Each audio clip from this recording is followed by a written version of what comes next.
Oke, pada kali ini kita akan belajar mengenai paragraf.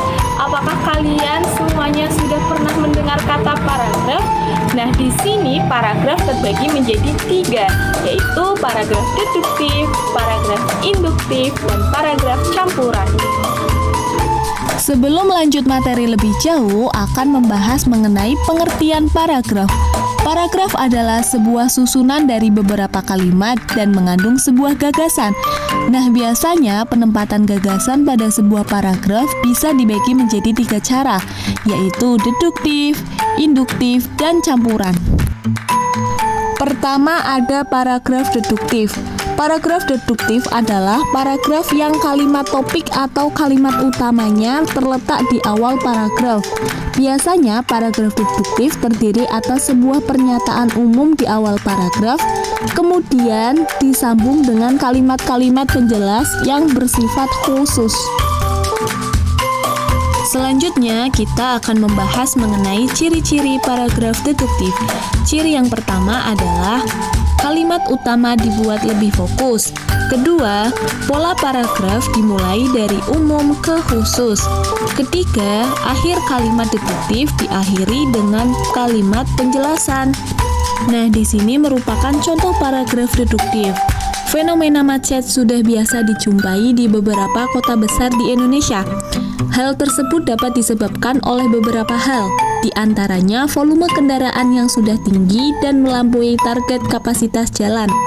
Selain itu, tingkat kesadaran warga yang kurang disiplin, serta masih banyaknya aparat yang kurang tegas menindak pelanggaran pengguna jalan, semakin mengakibatkan lalu lintas tidak terkendali. Kalimat yang bertulis tebal tersebut adalah kalimat utamanya.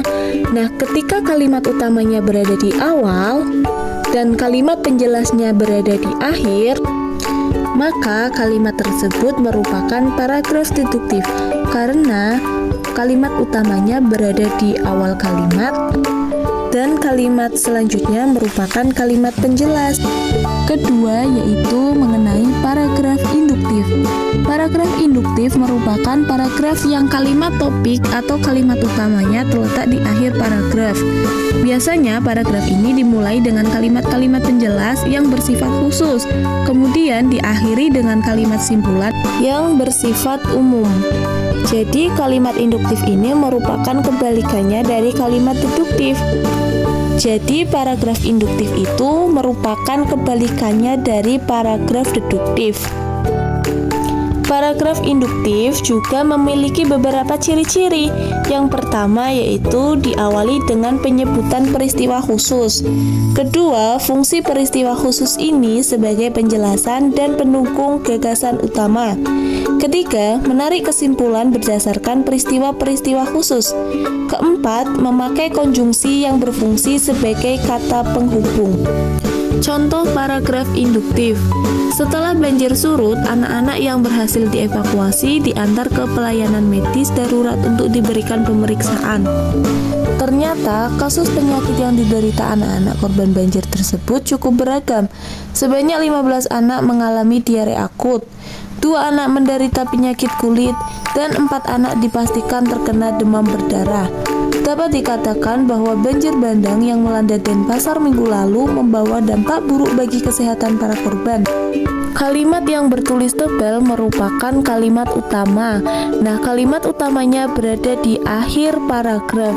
Jadi, termasuk dari contoh paragraf induktif. Nah, ketiga ada paragraf campuran. Paragraf campuran adalah paragraf yang kalimat topik atau kalimat utamanya terdapat pada kalimat pertama dan terakhir. Paragraf dapat dimulai dengan kalimat topik disusul kalimat pengembang dan diakhiri kalimat penegas. Kalimat penegas dalam paragraf ini merupakan pengulangan dari kalimat utama yang telah disampaikan di awal paragraf. Jadi, paragraf campuran adalah kalimat utamanya berada di awal kalimat dan di akhir kalimat. Ciri-ciri paragraf campuran. Ciri-cirinya adalah yang pertama, memiliki dua kalimat utama sebagai gagasan pokok yang terletak di awal dan di akhir paragraf. Kedua, memiliki kata kunci yang diulang dalam kedua kalimat utama. Ketiga, kalimat penjelas terletak di antara kedua kalimat utama. Keempat, diakhiri dengan kalimat penegas. Contoh paragraf campuran. Menerapkan gaya hidup sehat sangat penting bagi setiap orang. Gaya hidup sehat meliputi makan yang seimbang, olahraga secara teratur, dan tidur yang cukup. Dengan menerapkan gaya hidup sehat, kita dapat meningkatkan kualitas hidup, mencegah penyakit, dan memperpanjang usia. Oleh karena itu, menerapkan gaya hidup sehat sangat penting bagi setiap orang. Nah, kalimat yang bertulis tebal merupakan kalimat utama. Nah, pada paragraf campuran ini, kalimat utamanya berada di awal paragraf dan di akhir paragraf.